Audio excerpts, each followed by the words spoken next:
I'm here with a mom named Mae who is helping to tell her story about her experience with transgenderism.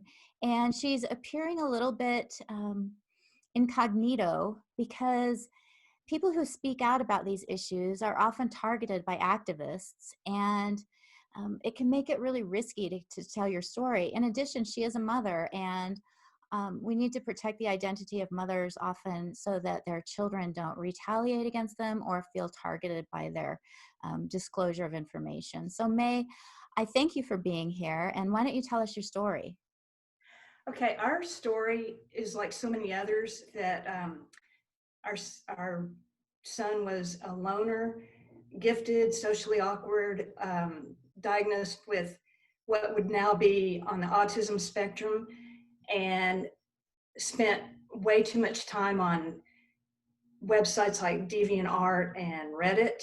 And to the unsuspecting eye, these seem to be very, very benign. But when you're spending so much time, that's when you become indoctrinated by some of these websites. And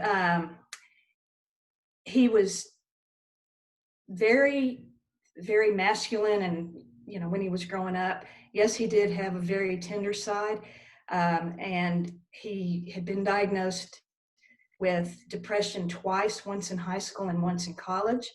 And when he went to college, he went online. I mean, he went on campus to that mental health center, and they actually sent him to a private counselor off campus. And then he was put on Prestige, which was evidently that has some extremely severe side effects. And so, we were trying to just make sure, is everything going okay, without getting too involved with what was the cause of the depression at that point in time. Because, like I said, he had had depression in high school, and for his, to respect him, we were trying to say, you go figure it out, let us know, just, kind of how things are going. So we didn't question it. We had no idea. And just as a little bit of background on that, he'd given us all kinds of access to all his records, to be able to speak with anybody from the university.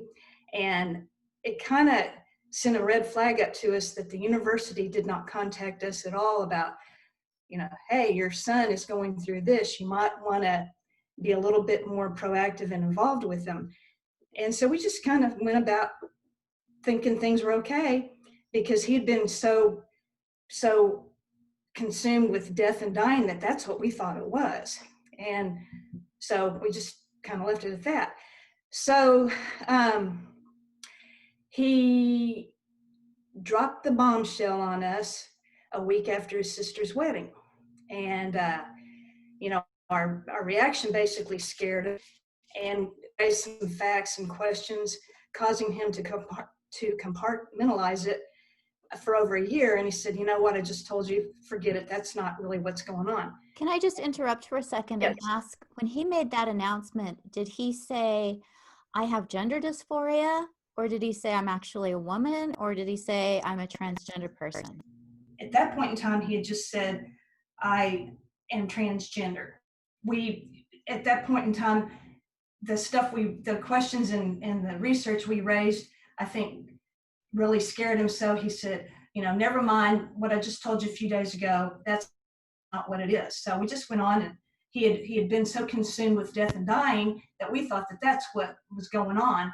And we just kind of went on our way. He went on, and that, not at that particular point in time, but a little bit later, he said, I've made a self-diagnosis of dysphoria, and he had never consulted a professional at that point in time. So at that point in time, he found an LPC who is a transgender woman in an LGBTQ clinic. And this so-called expert told us that we should affirm, embrace, celebrate, and don't question any treatment. And at that point in time, in this first meeting, we asked him if we could go with him to see this person. That LPC labeled me as homophobic and anti-trans because we brought up some um, things about our son's past mental health. And this therapist did nothing at all to ease the tension that had escalated between our son and us during this 1 hour session. And so at that point in time, because things weren't going well and the relationship was starting to deteriorate, he agreed with us to go see an unbiased psychiatrist for both individual and family counseling sessions. And once our son mentioned that he thought he might be transgender, the entire approach by the psychiatrist was totally changed. And it became affirmation and navigating the transgender path became that treatment. And there's still a misguided notion that exists regarding transgender protocol and mental health care, which is that one must live as the newly identified gender for a specific amount of time. Don't kid yourself. This protocol doesn't exist. People will tell you this. It's not there. And his narrative sounds eerily familiar to so many other young adults in his situation. And it's taken right from the internet. And the threads we have read are all pro-trans. And so it just tells you that after one trip to physician assistant and signing the informed consent with absolutely no medical or mental health background being taken, he began to take female hormones. And the potential side effects were not fully disclosed to him or discussed. He kept saying, "Oh, I know what I'm doing." He had no idea.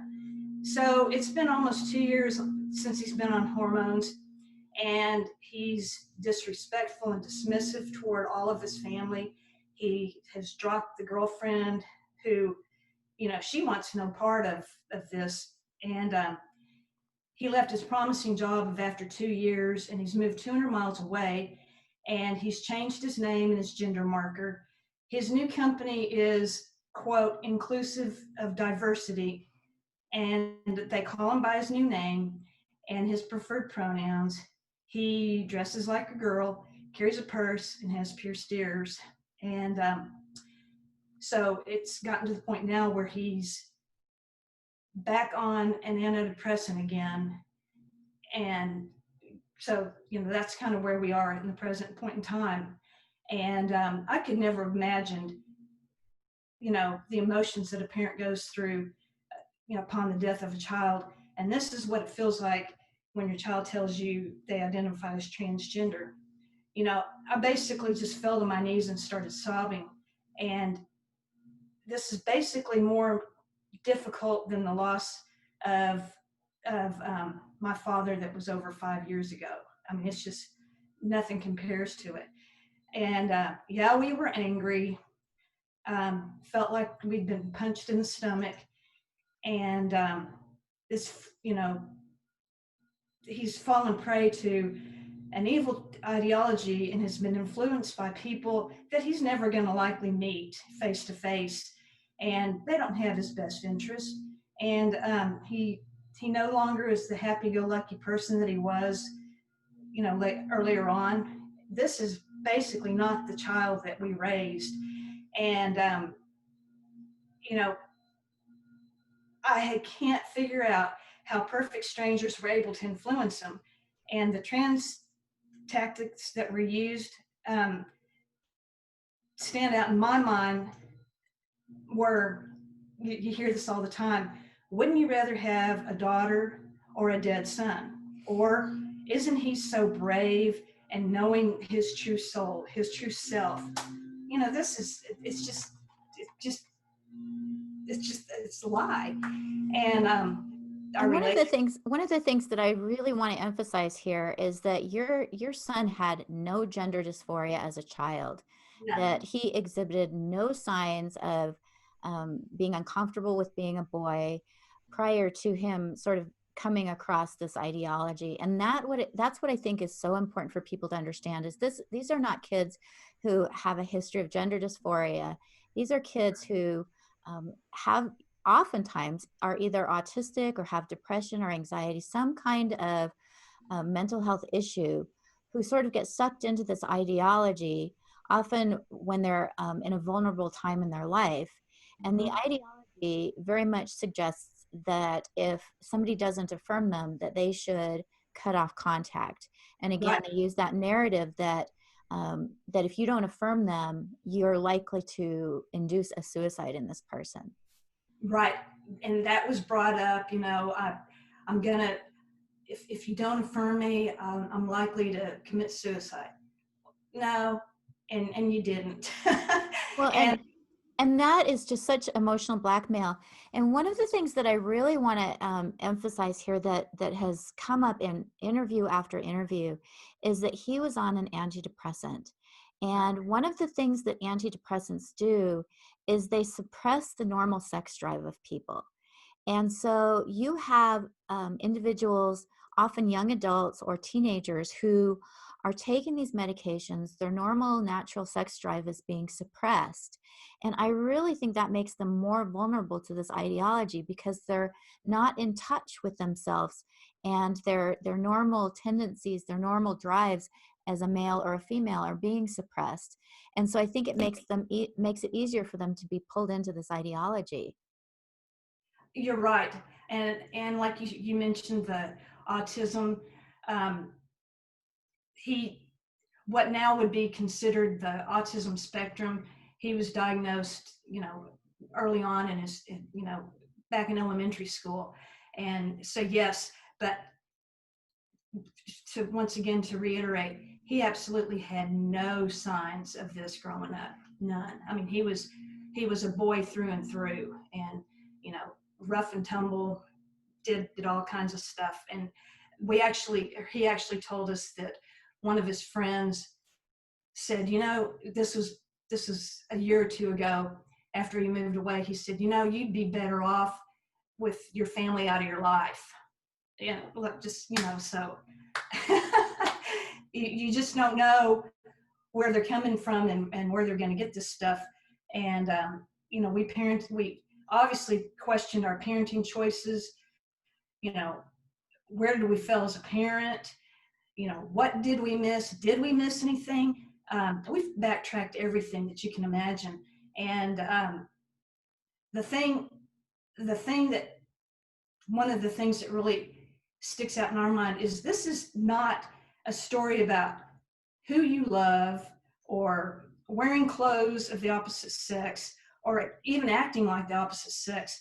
Because when you start taking hormones, cross-sex hormones, or having surgery to basically cosmetically change your person's body, it's a totally different situation. It's not, you know, like I said, about who you love. And that's what most people think.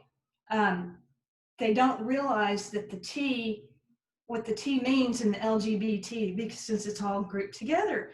And until they hear real stories from real people, they don't have a clue as to how this is, you know. Um, I was actually talking to a therapist this weekend, and we were noting that first of all, therapists are in a bind because in so many states now they're required to affirm the identity. So you can try and find a neutral therapist and likely not be able to find one because legally they're compelled to affirm them. And the other thing we're talking about is if a client came in who was cutting or doing some other kind of self-harm behavior, the therapist would never affirm that. The therapist would never say, oh, okay, yeah, I guess that's how you were born. We're just going to have to accept that you're a cutter, or we're just going to accept that you have these other self-destructive behaviors. And this is the only case where I can think of that we actually not only accept self-destructive behaviors, behaviors that harm a physically healthy body, cause it to be less healthy, less functional, we're supposed to affirm it. So it's not just accepting it, we're supposed to celebrate it. And if people don't celebrate these self-harming behaviors, they're labeled like you were, either homophobic or transphobic or bigoted. exactly. And that's the thing. You don't know who you can tell.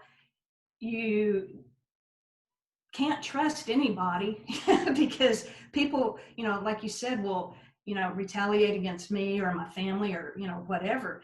And I spoke with some people on the staff of my church and trying to educate them about what is coming their way if people haven't already been, discussing this among, with, trying to get counseling for themselves or their children.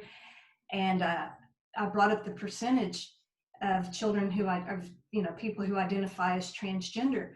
And the reaction I got was, I think that's a little high of a percentage. And I said, of all the work that I've done and all the research that I've seen, this is what the numbers say. I said, this was before everything got into quarantine. I said, I just want you to be prepared. This is coming your way. And whether you like the numbers or not, this is what's going to happen. And I said, and schools are pushing it, but just be prepared.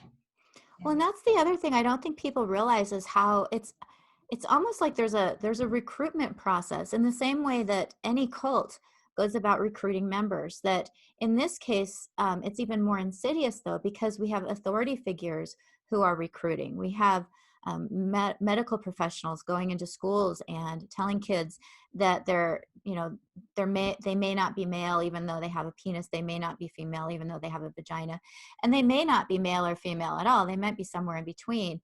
And this is a narrative now that's just being, it's spreading like wildfire across our country and across the world. And the numbers are just alarming. And in any other case, if we had a sudden explosion of anorexia or depression or any other mental health issue, or say, like COVID, people are alarmed and they're saying, we've got to figure this out. But we have this explosion of cases of people presenting with gender dysphoria and saying they're transgender and requesting self-harming treatments. And instead of being concerned about it, we seem to be celebrating it. Exactly. And you brought up a really good point, because people say, well, aren't you so proud of him? Or don't you think that it's great that he's figured out what his authentic self is? It's like, it goes back to all there's a lot of stuff in the corporate world about being woke, and it's kind of like, no, because that's not what the deal is. They haven't gotten to the issues that were there before he started taking hormones, and those issues aren't going away until you address them. And so then you have another entirely new set of issues after you start taking, doing whatever the treatment is. Well, and how is it authentic to involve yourself in treatments that damage your body? How in any way is that authentic? It's not. It's nothing more than cosmetic surgery. Changing cosmetically, because you cannot change from being male to female or female to male. Your chromosomes don't change. It's just a cosmetic change. So, why not stick with what your authentic self was when you were born? Yeah, I mean, that's to me, the use of the term authentic self is just it's just wild, because I think, first of all, I would think that our authentic self is our most original self, our innate self. And yet the whole trans narrative is saying that there's something wrong with these people innate self, that they're inherently flawed, and that they should self-harm in order to become their authentic self. And to me, that's bizarre. Yes, and to me, that's a mental illness there. So address that. If you feel the need to do something to change your body, then it's like you said, the cutting, that would be automatically, you'd be looking into that. But this, it's nothing more than, okay, because of all the transgender agenda being pushed, we're gonna, people, even the therapists and the MDs, they're all afraid to speak up, because it's like they're afraid they're going to lose their jobs. They're afraid people are going to say, oh, you're a horrible person. I mean, instead, the people that are following these ideologies ought to be the ones that are reported to the medical associations and things like that, not the other way around. you And know. that's where I'm so disappointed with people, because I feel like there are a lot of people who sort of know that there's something wrong, that they don't really accept this, but they're willing to go along with it because they don't want to get labeled. And that's exactly what happened in Nazi Germany, that people just sort of went along with it because they didn't want to get caught up in the flack. They didn't want to get, they just wanted to go with the flow. And when we just go with the flow, what happens is that people get harmed.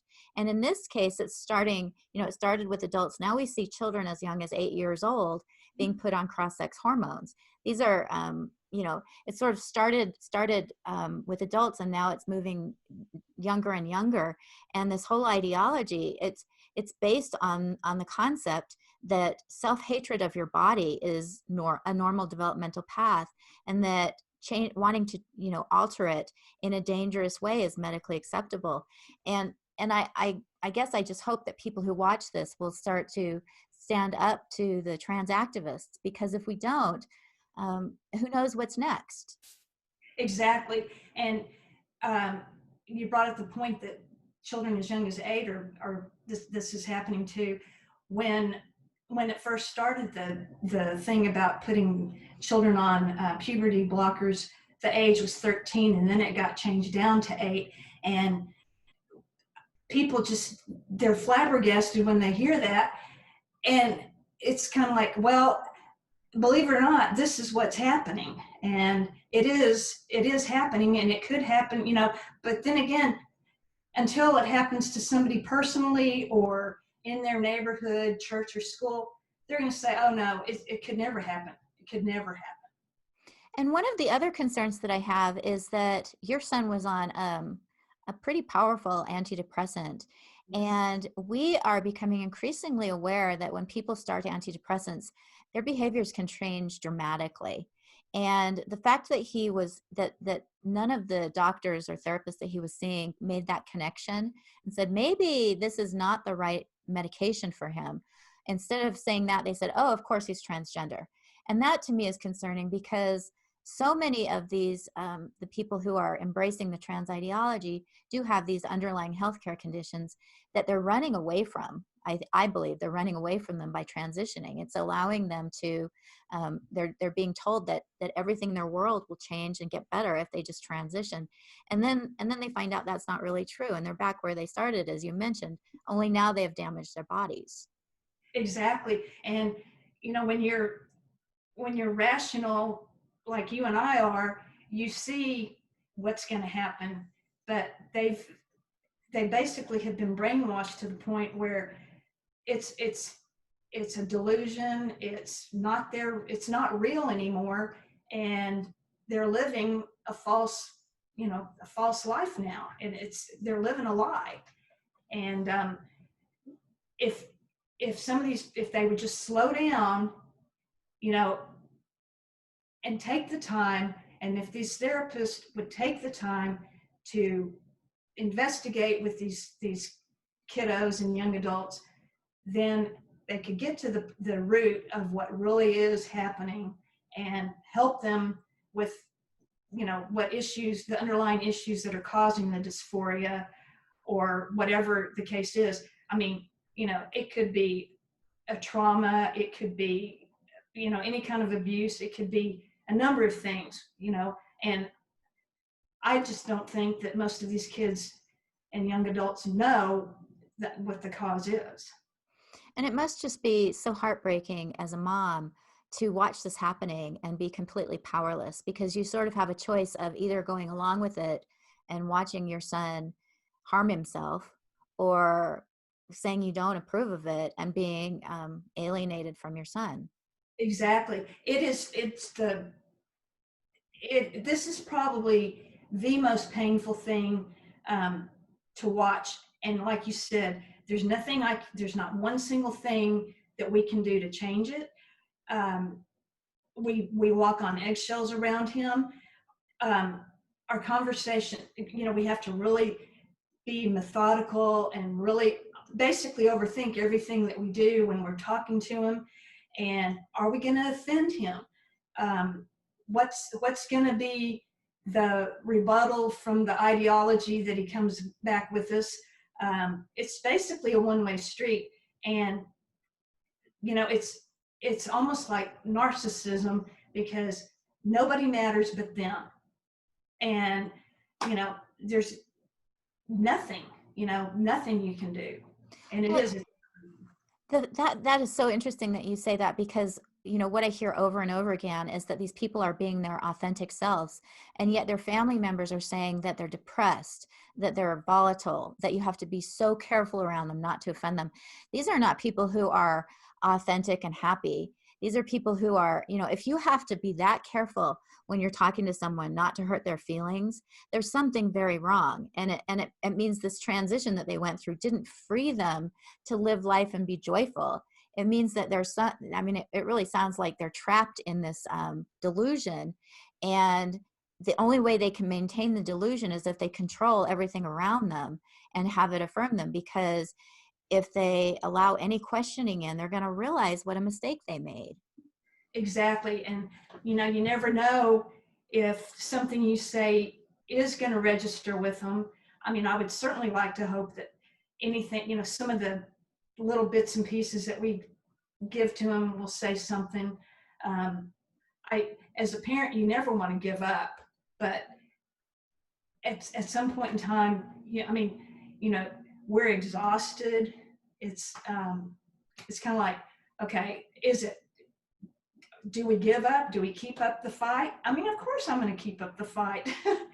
And if there's something I can do to help one person from having to go through this, the fight's been worth it. Because I'm just so excited for those kids that figure out, and young adults, that this is not what this was all about. I grabbed onto it, but no, that's not what this is. And what advice would you have for parents who have maybe younger kids or even kids your age? Do you have any advice for people, especially, I guess, maybe parents whose kids are just like, if your kid just came out and said something about being transgender, can you think of any way you could have handled it differently? Or is this just so insidious and our society is just accepting this so much that we sort of have to resolve ourselves to the fact that this is going to keep happening to kids? Oh, that's you've got a really good question. I almost think it depends upon the situation, where you are. I think, fortunately, right now, with public school not being in session, I think that's a big help so that ideology is not being pushed down in sex ed classes, because evidently it is. Which is very unfortunate. I would, if at all possible, limit or get rid of the internet for your child to access, because there are so many of these dark websites that, like I said at the beginning, seem so innocuous, but they're not. There's all kinds of threads out there about, if you think you are, then this is how you do it. This is how you tell your parents. This is what you say when your parent says X, Y, Z. And get rid of the internet. Because and just there are some really good support groups out there that can really help you, because you're not going crazy if you question it. Because that was, at first we were kind of like, okay, if we go along with this and affirm him, does that lead him to believe, oh yeah, I'm right? Because it goes against everything that I know as a human being.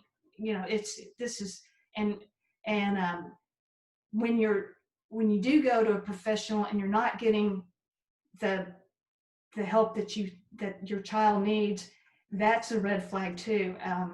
I would definitely approach this when you're talking to professionals, to make sure that they are gender critical instead of using the affirming model, and that they're not in any big rush to medicalize your child in any way. Um, And that may mean taking a child to a life coach or a clergy member, because there are so many states now that have passed legislation that requires therapists to affirm right, children and sometimes adults. And so my advice is to make sure that you live in a state where that's not the case. And if you do, there are life coaches, and there are clergy that you can take a child to instead of a therapist, a licensed therapist, and you might get better results that way. right. I just think people need to be very aware that once you start saying anything about transgender, um, there a lot of places are going to lump it all together with the LGB, and they're going to say, "Oh, but we love the LGB." Well, that's fine, but they need to be very well versed that this is not the same thing, and that's where a lot of parents are finding themselves that you know it's a totally different animal, but people are saying, well, when I go to talk to somebody, they'll say, well, they're LGBT friendly. Well, that's great. So am I. But, the T, like I said, is a different animal. So you got to be sure that whoever you're talking to understands that. And I think something that people don't understand is that when you have LGB, those are people who are not asking other people to change, and they're not asking for medical interventions that are going to harm them. So to me, it's a very different category. It's basically saying, these are the people that we're attracted to. Whereas the T is about enforcing this ideology, requiring people to treat you a certain way, and then harming, like you said, harming their bodies. And so to me, I get so frustrated because I feel like the LGB is kind of, it's sort of part of this umbrella. And yet even the transgender movement is hurting the LGB by saying that people who identify themselves as LGB are actually transphobic because they're showing a preference for genitals. Exactly. Absolutely. And, there's, it's, it's unfortunate that this is being um, put into, being put into everyday life. It's not just the bathrooms. It's being put into, all kinds of legislation. People need to be very aware. And that, like I keep going back. And when I went back and said the thing about corporations, they're all woke about the LGB, but once again, when you start putting the T in, it's a different thing, and people aren't, they're being blindsided by what's happening. And it's that kind of reminds me of something. um, One of the things that I did in order to try to get the word out about what's going on, I went to DC last year as part of a nationwide coalition to get the attention to some of the senators and representatives about the Equality Act before it got voted.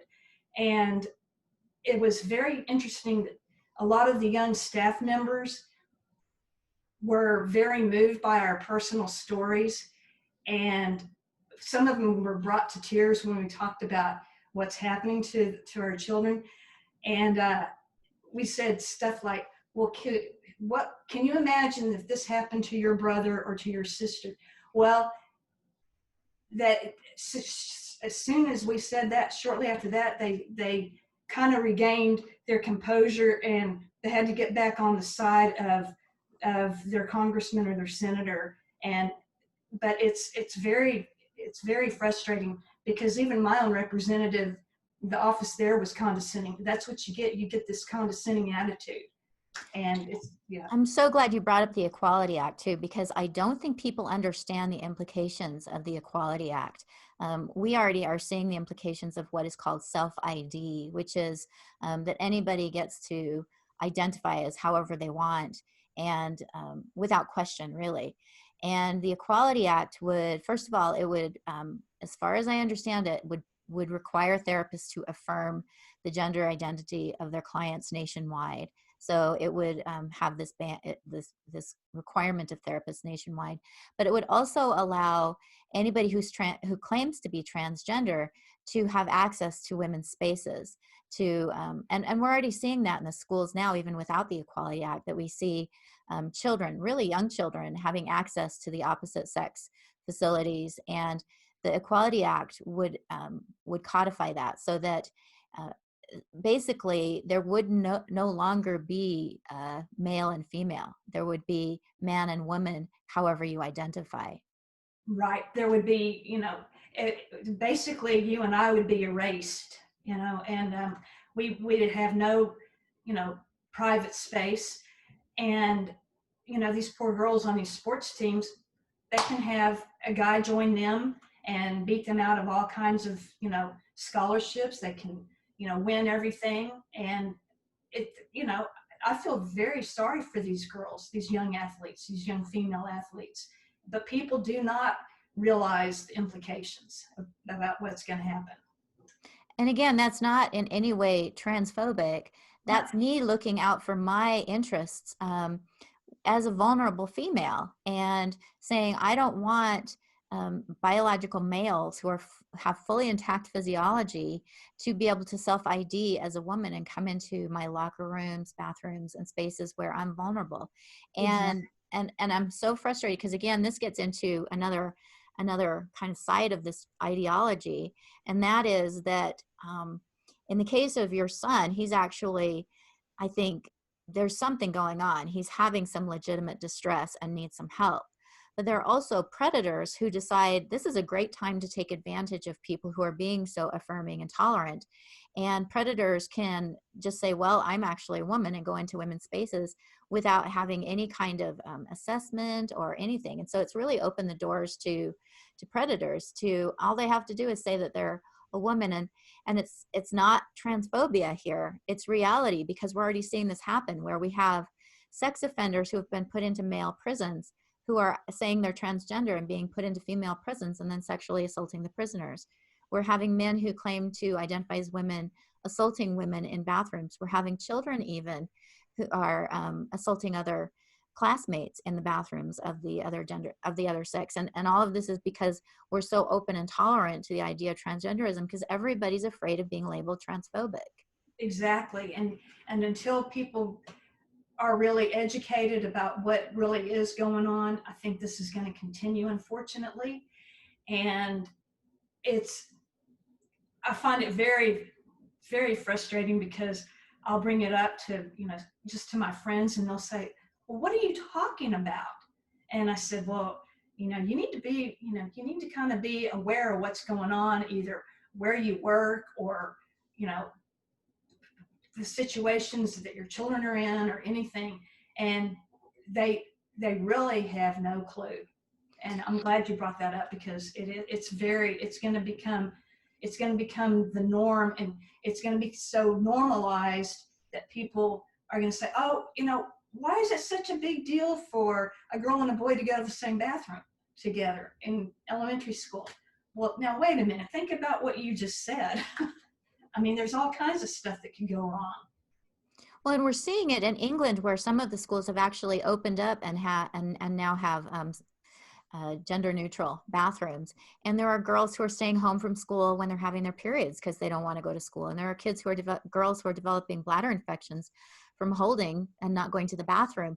And we know this to be the case because we see it in other countries where there aren't sex protected spaces, that we know that girls and women are vulnerable. And so it's shocking to me that anybody would ever suggest that it's somehow hateful for us to want to protect our safety. Exactly. And I think the thing to do in that case is to keep making it personal, keep saying, I mean, the thing the kind of the thing I said to somebody, I said, now think about this. Would you want your grandmother in the same restroom with your grandson? Now, that until you bring it up, on a personal level, they don't have a clue. And that's unfortunately that's pretty normal. That's kind of where most people are. They're in disbelief that this could possibly be happening. And when they see the three young girls who um, sued their state, or because of not wanting the boys to participate, I think it was their track team. um, and then they're kind of like, well, that's not happening. Well, yeah, because I can tell you these boys beat these girls, when they were identifying as transgender just to get on the team. But whether these boys are transgender, I don't know. But And that's just the thing, is we don't know. We don't have any kind of assessment to determine what that even means. And something you just said really struck me. I have a son, and it just struck me when you said that. When you're with your son, does he use the women's facilities, and how uncomfortable that would be as a mother? I have not seen my son in over a year, so I'm I don't know um, what he does in public. I mean, I would feel so uncomfortable if I was, at the gym and I went in to take a shower and my son was in there with me. That would be incredibly uncomfortable. Yeah, and I think that's really, I think it's going to have to get down to a personal level before people really do realize, hey, there is something wrong. That, my daughter's spaces, my spaces, your spaces, they all need to be protected. And we're getting some. There are some people, some allies that are on our side, and we just need to keep that open line of communication and keep it going and figuring out how best to go about protecting our spaces. I just think about, there are so many angles to this issue. And, I'm involved with it because I had a trans identity as a kid. You're involved with it because of what you've seen your son go through. And so many of us are coming together um, to try and talk about this, because, anytime I think that you're told you're not allowed to talk about something, it's something that you should definitely be talking about. Absolutely. So totally agree with you. And that's the thing that we all need to do. We all need to keep the dialogue going. And it's like you said, there's so many more aspects, so many more angles to this whole situation. And it's not just about, one particular thing. And we all need to be continuing to work together. And it's not a left and a right. It's not a conservative versus, it's nothing like that. It's not religious versus atheist. It's nothing. It's just using common sense to protect people and to make sure that they're all getting the best possible health care that they can, and mental health care that they can, and examining and exhausting all possibilities before they make some life altering changes that cannot be undone. And that just my heart breaks for these people. And I think that that's one of the messages that we need to get out there, is that we're not concerned about this because of hate. We're concerned about this because of love. Absolutely. Absolutely. And I mean, I these are people with some serious problems that need to be addressed, and that's until that happens, they're going to be you know completely at a loss of what to do. And I mean, I just I want to I want to reiterate, it is not about hate. I don't hate these people. I don't have any reason to hate them. I just feel that they have a lot of issues that need to be worked out. And like you said, we're doing it because we love, out of love, not out of hate. So as we finish up here, is there anything that you wanted to talk about that we didn't touch on yet? Um, I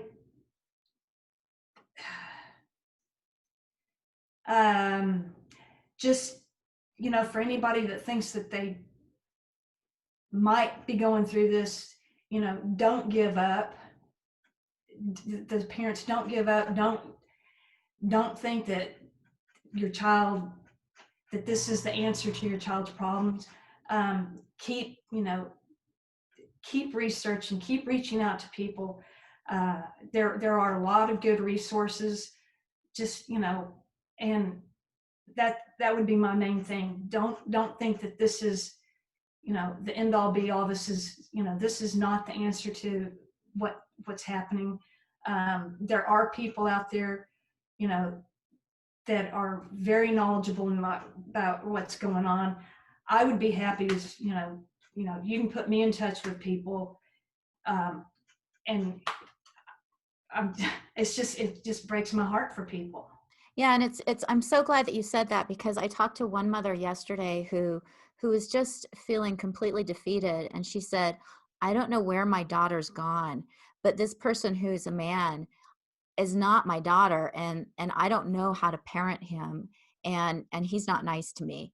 And that helplessness that she felt, of just like you said, if a child dies, we sort of know, um, we support each other, we grieve, there's sort of a something in place. But when a child decides to change their identity and start damaging their bodies and starts acting in ways that are just unbelievable and heartbreaking to a parent, we don't have a lot of societal mechanisms in place to support that parent or to help them navigate it. And so I'm glad that you said don't give up. And that's what I told this mother. I said, don't give up. Your daughter's in there somewhere. She's hurting and she needs your love and she needs you to fight for her. Right. And, it's I hate to say this, but you don't know what you don't know about this. And until you start trying to figure it out, I mean, we were if I could go back 3 years ago, I'd have handled it a whole different way, totally different way. I'd have I'd have gone a different treatment route. We would not have gone to where, to the therapist that we went to. Um, totally had a different outlook on it. But like you said earlier on, your defenses go up as a parent, and you think you're doing the best thing for your child. I mean, in looking back, I know we made some mistakes about how we handled it, but we're moving forward, and that's that's all you can do. Well, and the other thing that I want to reiterate, and I think it came through, but I'm not sure if it did, is that every parent that I've talked to who's in your situation is there with open arms to their child. They are saying, "I love you. I'm here for you. Let's be a family." And it's not the parents that are pushing the kids away. It's the kids who are rejecting the parents. And I hear this over and over again, where the parents, they are not going to affirm it, but they still love their child so much. But their child is the one who's rejecting them and saying, "I don't want you to be my parent if you can't 100% accept me." Absolutely. And we get that constantly. You don't love me, you've abandoned me. No, we have not. You've abandoned your family because of some outside influences, but your family still loves you. And that's that unconditional love as a parent. And I have not, nor do I intend to abandon my child. He's, like you said, so many other parents are saying, I love him, and I'm gonna fight for him until the end, until I can't fight anymore.